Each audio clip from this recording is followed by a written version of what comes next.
Hello,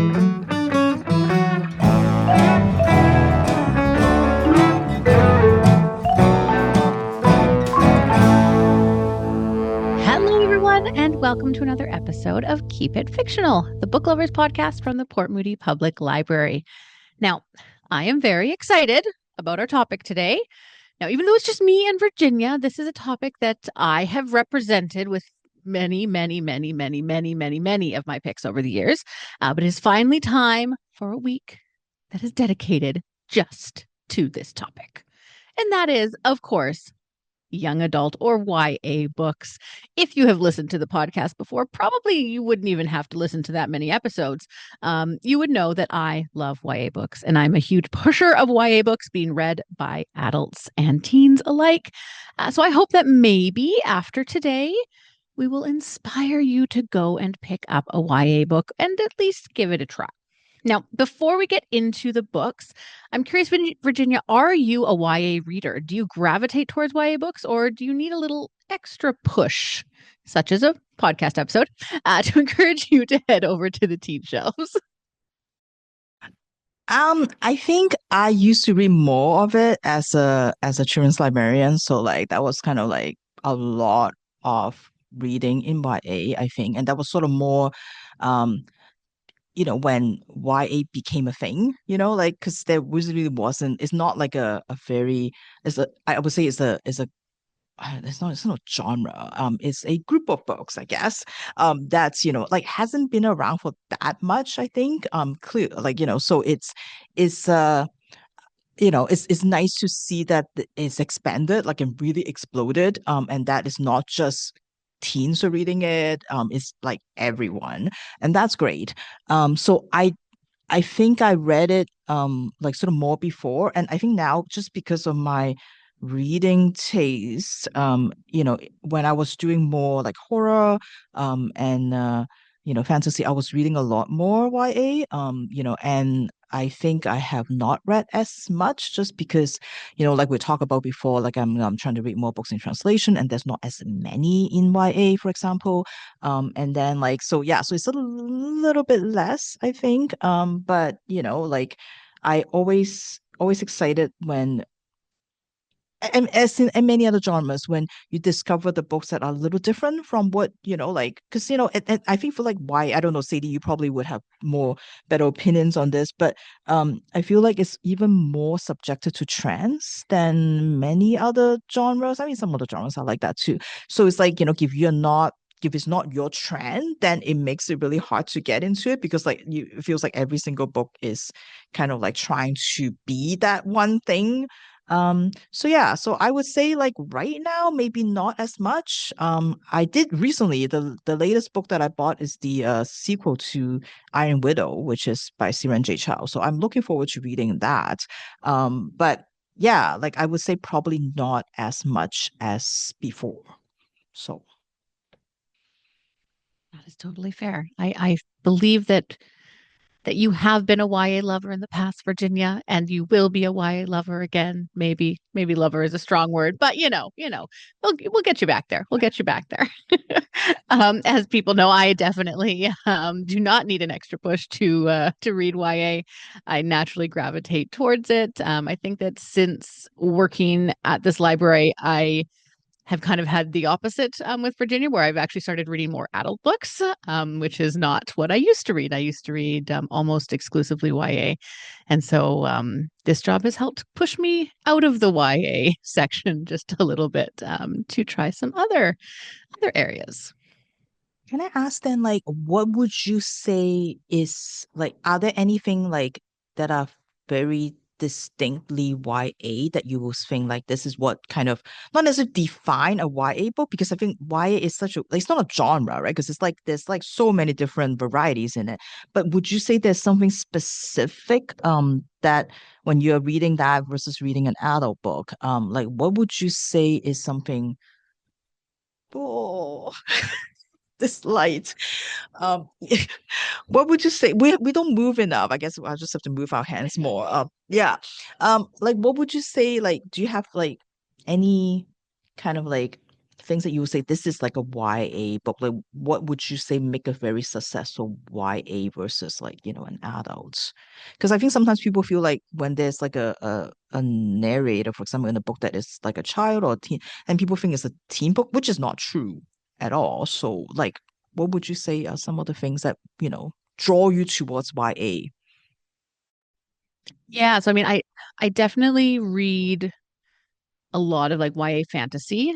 Um, is probably the area that I read the most. And I think that they all do kind of tend to follow a very similar format, I guess you could say. Like you have a lot of, and I'm not saying that this isn't a part of adult books, but you have a lot of like very strong female protagonists, I find, in a lot of YA books. You kind of have those teens who are trying to figure out who they are and are going off on an adventure to do that, and are either discovering that there's magic or discovering that there's a mystery or discovering that there's more going on to the world than they thought. And I think that maybe like my teen self is still wanting that to happen, like somewhere deep in the back of my brain. My teen self's like, it's gonna happen. I'm gonna go on my adventure. I'm gonna find out there's magic. So I think for me, that's definitely one thing that I notice more in YA books than in adult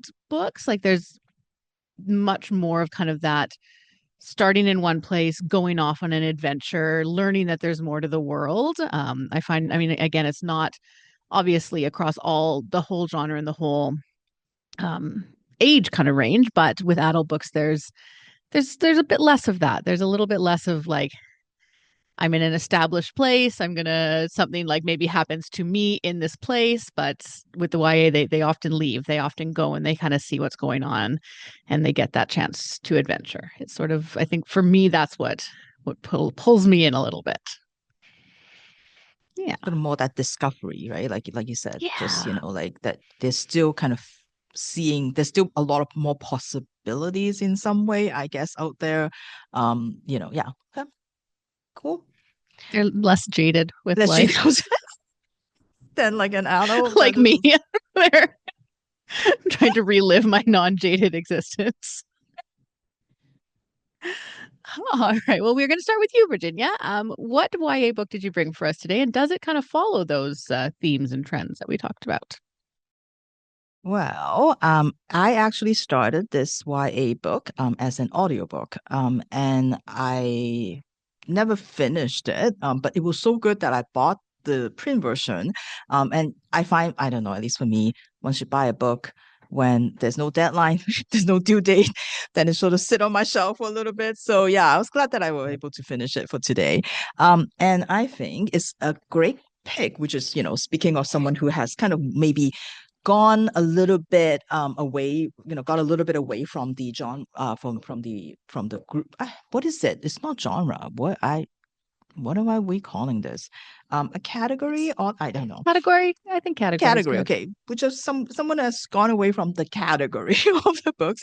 I feel like this would be a great pick for anyone who may have perhaps some preconceptions about what a YA book is, or some like impressions, like especially if you see the current trends and you're like, well, that's what all these books are.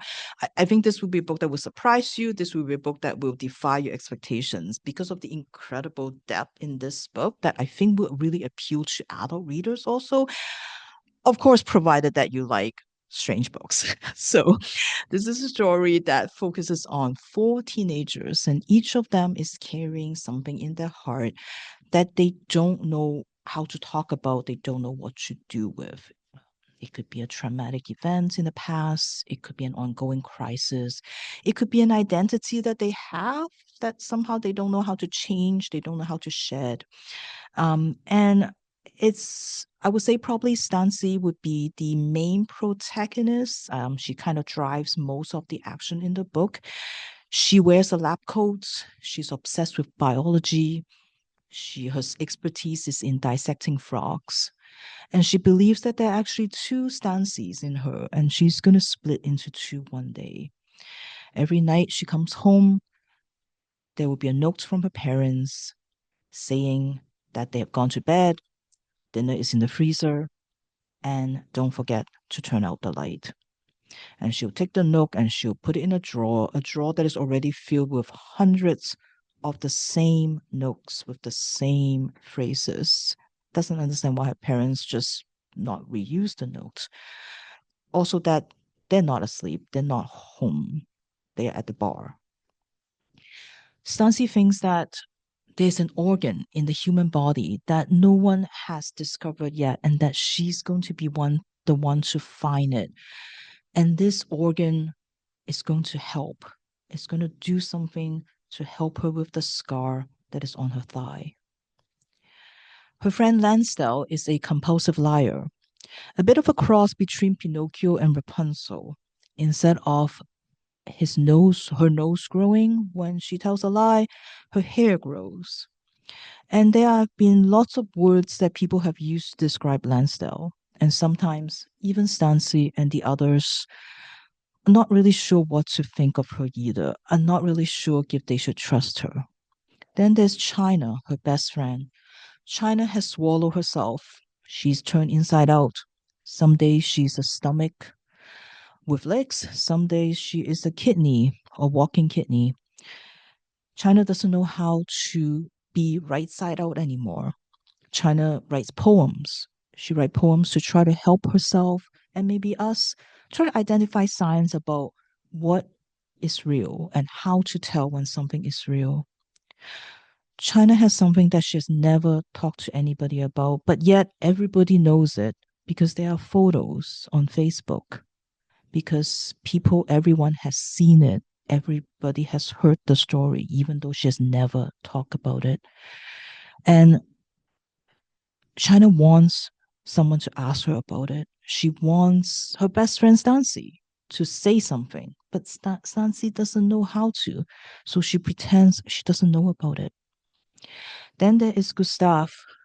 Stancy loves Gustav, but of course, she has never told him. Gustav is making a helicopter. He is putting together this helicopter that is red, but it's a helicopter that Stancy could only see on Tuesday. On all the other days, the helicopter is invisible to her. Stancy knows that Gustav is going to take her on the helicopter when he finishes building it, and they're going to escape. They're going to go away. They don't know where, but they are going to go away. But Stancy wonders, despite how much faith she has in Gustav, despite how much love she has for Gustav, how do you sit and ride on a helicopter that you can't see? This is I Crawl Through It by A.S. King. And it's not a surprise, I think, that I picked A.S. King for this episode, whose work have been described as ambitious, as groundbreaking, as surreal, and not like anything else. And yes, the book will leave you a little bit confused as you hear the description, the invisible helicopter, the stomach on legs. Like, they are taken quite literally in the book and as if these things are real and when they're described, but you wonder, like, is it just a symbol, is it just a metaphor, is China actually just a stomach that people can see? Even though you are going to be a little bit unsure about, kind of like what exactly is happening. But what makes this book, and I think a lot of other surreal stories work, is because you will still form this incredibly strong connection to the characters. You will feel the pain, you will feel the anxiety, you will feel the anguish, because you're going to care so much about them and how things are going to turn out for them.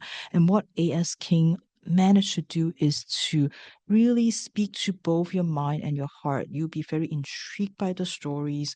You will be very involved in these teenagers' lives, and it is so emotionally impactful. And I think that's really a sign of a master at work, that they're able to do that, because I think sometimes a lot of surreal stories only like intrigue you in the head, but it doesn't connect with you. And I find those stories never quite work for me. But A.S. King just managed to do both.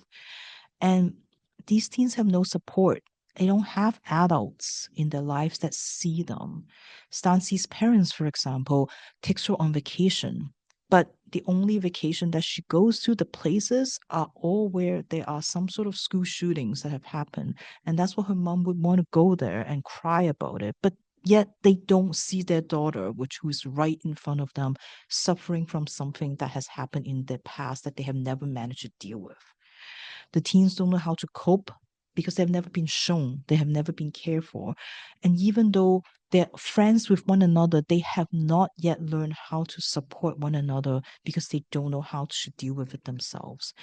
And the only adult that perhaps is helpful to these kids is this really questionable character that they all call the man in the bush, who jumps out and asks if you want to buy a letter.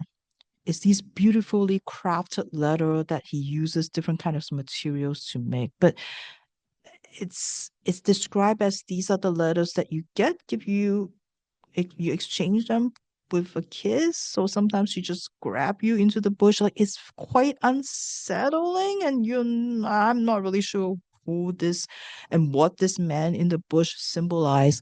Um, but there's stuff like that that makes you kind of like, "Ooh, wait, what sort of what is happening?" But it's an incredible read, trying to describe kind of the world that teens are living through right now. In their world, there's school shootings, is bomb threats every day. There are drills instead of like classes. That's what they do every day. There's standardized tests. And it's just this is what the teens are dealing with. And we're all responsible for creating environment that they can grow, that they can figure out who they are, but we haven't given them that. It's such a great read, despite all the very strange things that happen in here, because it never crosses into the kind of, oh, like, woe is me kind of territory. It was like their struggles with their mental health, the struggles with their anxiety are never like dramatized just for the sake of that. Because of that, it's not a book that will make you cry even though it's so gut wrenching because it's so real. And it's also not a hopeless book. Like there's actually quite a lot of like really deadpan humor in the book. Um, and and that the I guess the message in the end is that yes, there may not be an escape. It may not be sort of that idea of like a runaway that you could do, even though all these characters try to do it. But as the title suggests, you have to crawl through it. Um, and A.S. King is I don't know, aside from an incredible writer, she also is the founder of a charity called Gracie's Place, which funds safe places for LGBTQ youth, especially in conservative areas. And she spends a lot of her time talking to young people, talking to students, talking to educators, talking to adults about, caring for the mental health of young people. And you can really see this, like this mission that she has in the book, and that no teenager should be alone on their journey when they have to go through so much stuff in this world, and that, we need to be there for them. And you can tell that like that AS King really, really believes in it. I think it's hard because, as an adult reading, a young adult book, like I can only speak as an adult, and my reading of it. But I think, for any teens who are finding it hard to deal with all the things that are happening in the world, um, I think this book will give them that hope, will give them the strength to, go through it, to crawl through it, to see, so and to come out the other end. Um, and that's what I think this book would do. And it's not just a book that, will, I think, appeal to teenagers. I think it will really work for an adult too, because it really makes you try to look at the world that we have created and how we can make it better for the kids and the teens that are out there, and try to make a safer space for them. So, yeah, as an adult, I thoroughly enjoyed this book. I can't recommend it enough, especially give you, like I said, like things that are okay with a little bit of a strangeness. I can't say I fully understand what all like everything is about. Like I mentioned, there's a lot of symbolism in there that I'm like, I don't know what this means. I don't know what, there's a lot of strange things in it, but I think you will connect with the all the characters that in here, and you will feel for them and everything, and you will want to care for them. So this is and I can't wait to read some of her other books. I think she has quite a few out there, so I'm excited to explore some more of her writing. So this is I Crawl Through It by A.S. King. Wonderful. Thank you, Virginia. I think that that definitely sounds like a book that would appeal to, yeah, as you said, to adults and teens alike. I think that oftentimes teen books can be seen as not having a lot of depth to them, and that book definitely sounds like it has a lot of depth and a lot of meaning, and so that's, yeah, that's wonderful. Thank you so much. All right, so for my book, as you can guess, I have a lot to pick from. And the one that I went with is one that is definitely a Sadie book. It ticks all the boxes. I read it this year, even though it came out last year, which makes me very sad because it probably would have made it into my top books of last year. But I didn't read it last year. I did read it this year, and I absolutely loved it. And I wish it was a series. It is not a series, and that makes me very sad because I really enjoyed the story. It's a lot of fun. I really enjoyed the characters.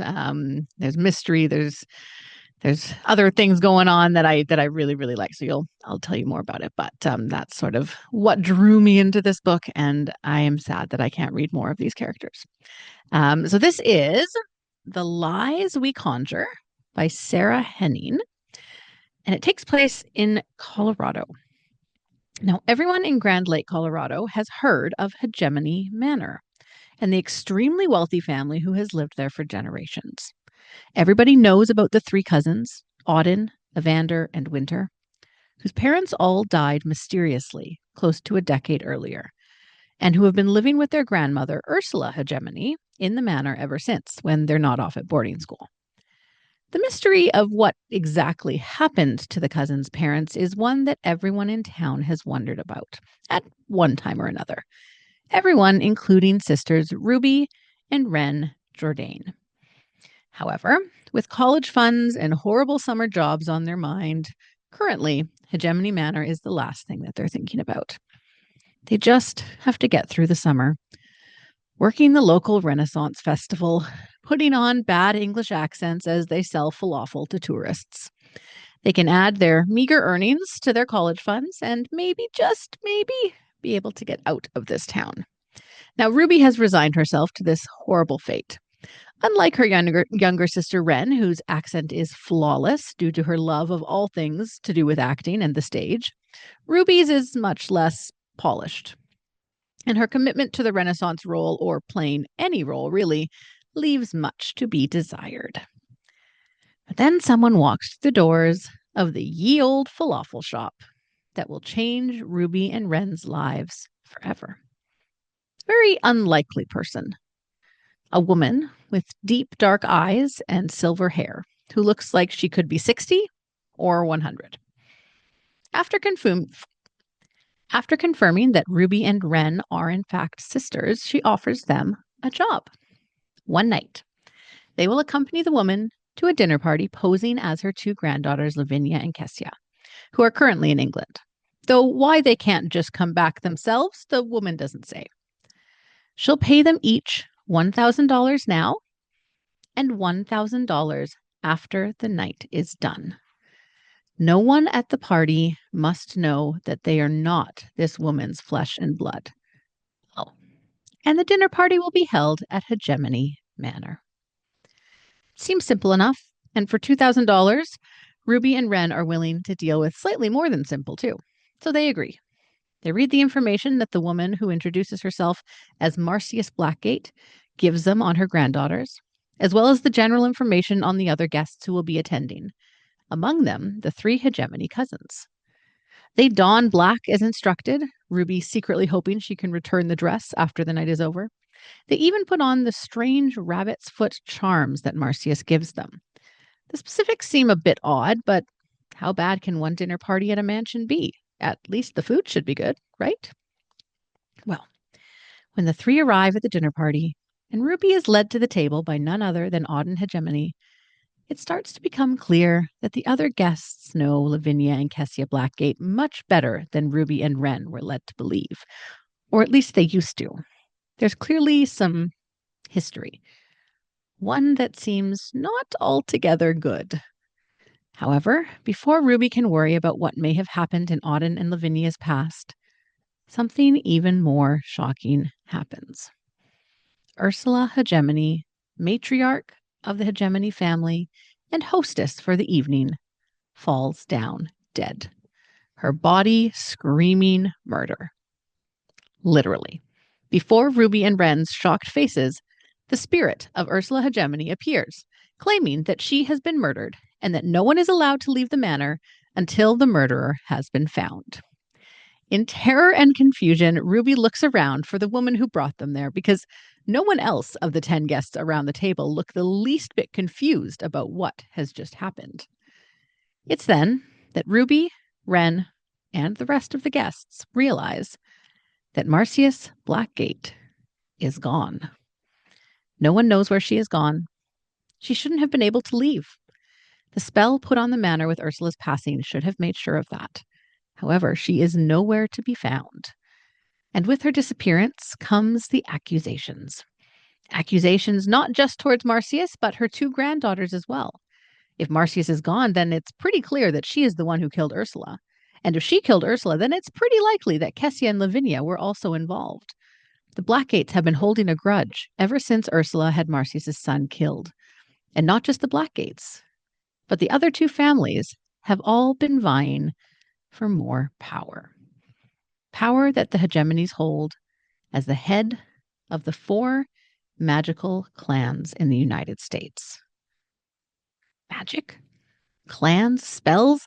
These are not words that Ruby and Wren have ever thought about in real life. But it slowly becomes clear to them that they have been brought into something that is so far outside of their real lives that they never would have been able to imagine it. Ursula's magic has given her guests 3 days to figure out who killed her. 3 days to solve a series of riddles leading to 4 objects that hold unimaginable power. 3 days to see which magical family will come out the strongest.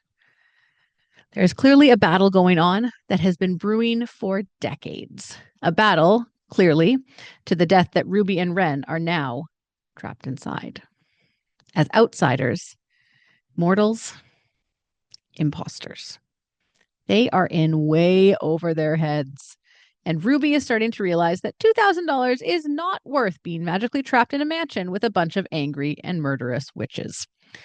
She doesn't know who they can trust or what will happen if anyone finds out that they aren't who they say they are.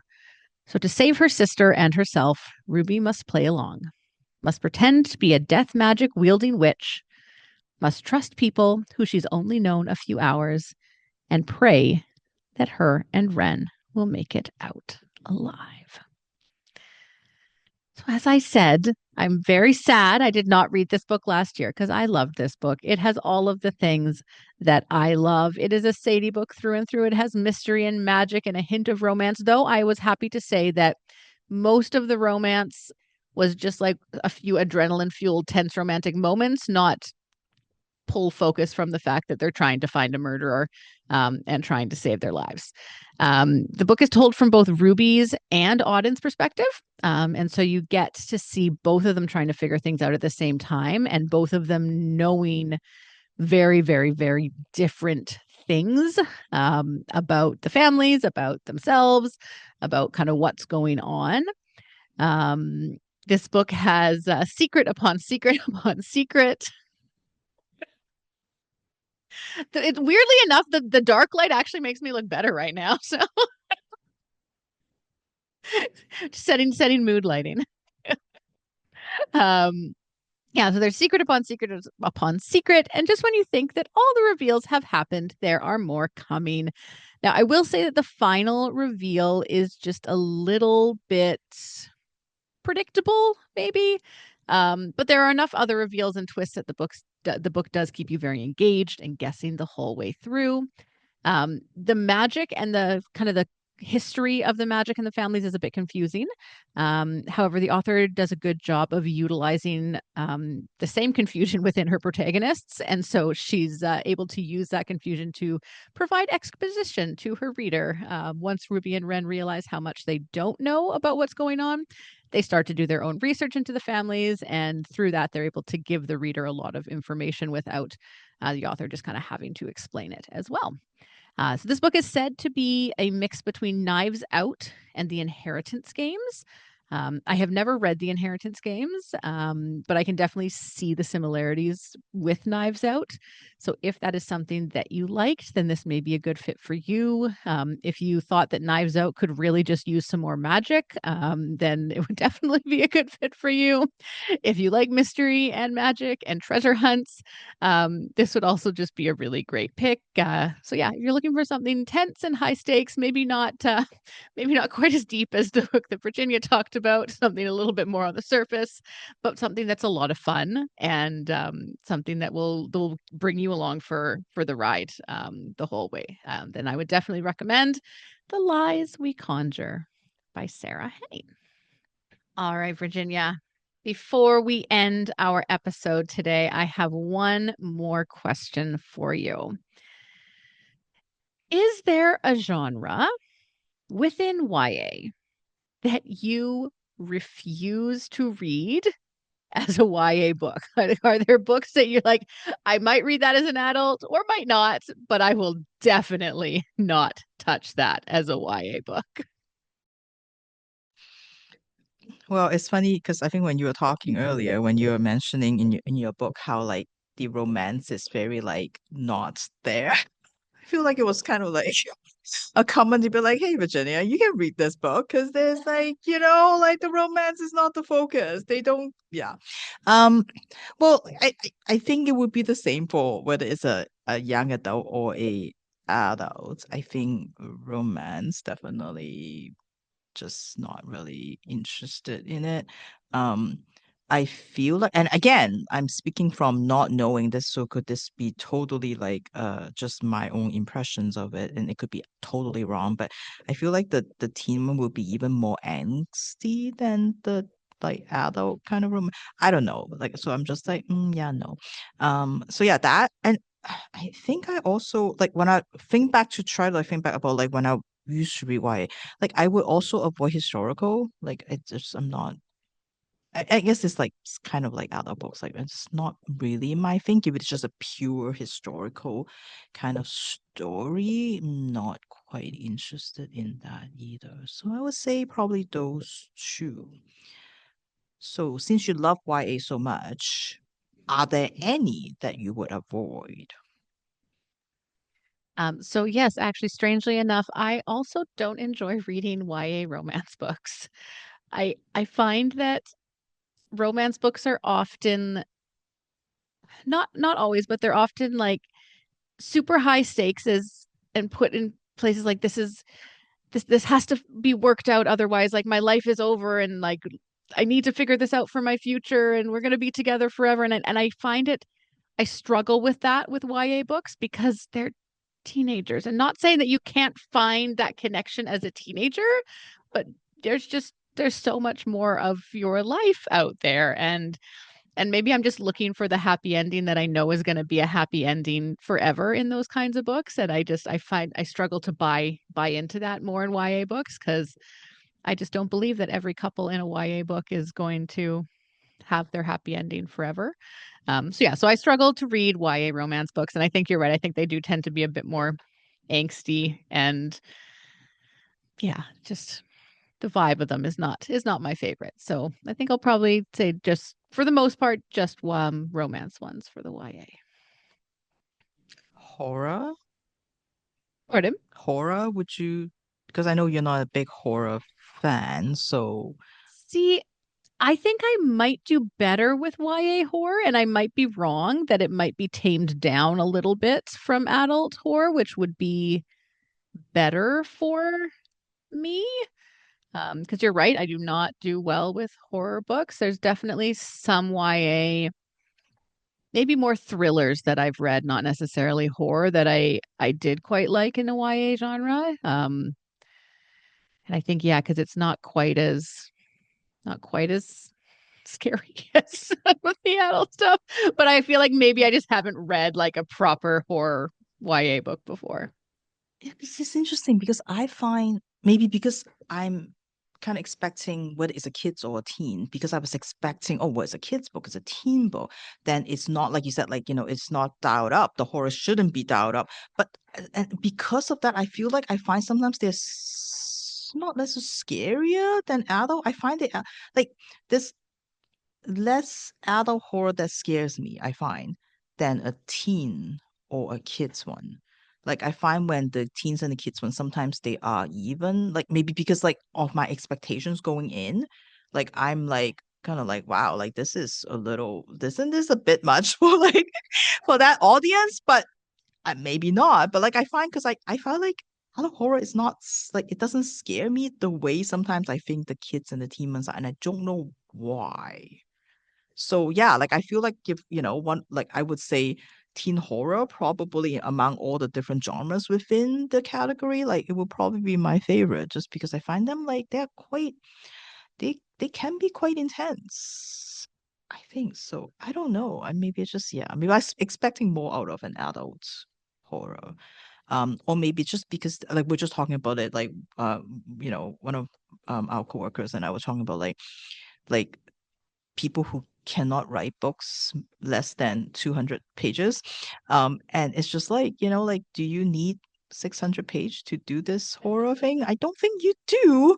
And I think maybe because of that, it kind of like it it it kind of dilutes the horror because it's too long. You're dragging on too long.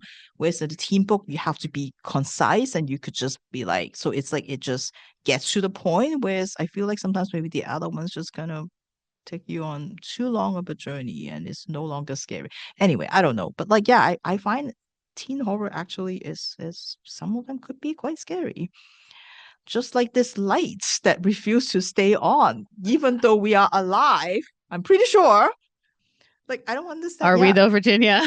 Are we? Yeah, Have we maybe entered not. some sort of like Maybe not. We'll just leave this. Like, see, like we're yeah. moving so much Say and the I light. look better in this light than I do in the other light Well, there you right go. now. We should So just keep it like this. We should just turn off the light because clearly. Anyway. one thing I will say, and I think like with a horror movie or horror books, the way that I get through them is to disconnect myself from the characters in the books as much as possible to be like, well, that couldn't happen to me because I'm not in this situation. And so I think maybe that's why I have an easier time with teen ones. I'm like, that's not going to happen to me because I'm not a teen. I'm not there anymore. Whereas when my sister used to force me to watch like I Know What You Did Last Summer and the Scream books or the Scream movies when I was younger, I was there. I was in that age range. I was in that life. And so it terrified me. It absolutely terrified me. But now I can read those and distance myself, being like, well, that's not me. It's not going to happen. When I read an adult one, I'm like, oh shit. I mean, oh no, that could happen to me. I think maybe that's why I have an easier time with YA ones. Oh, no, I like that. I like that. That's one way to deal with it, right? It's just this is not me. So it's fine. Yeah. Mm, fair.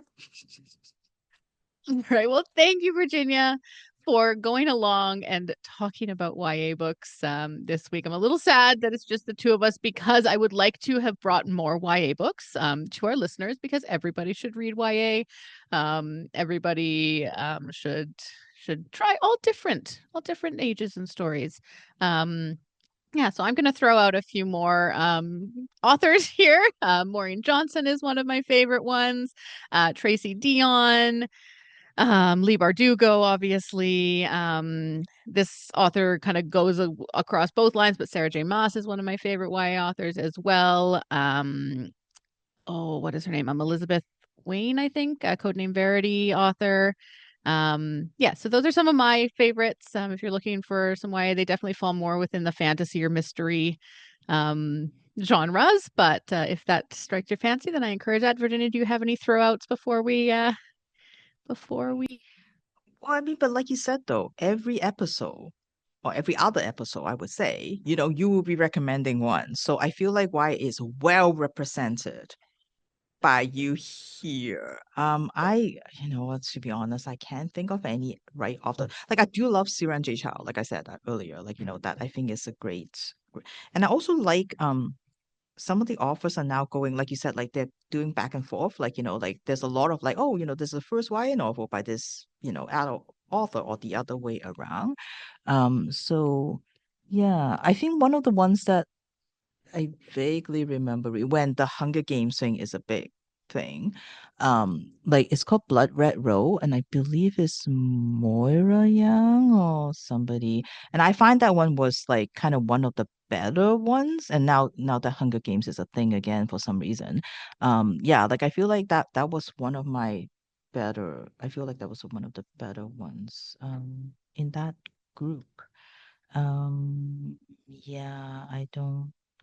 I read a lot of John Green when I was reading my A.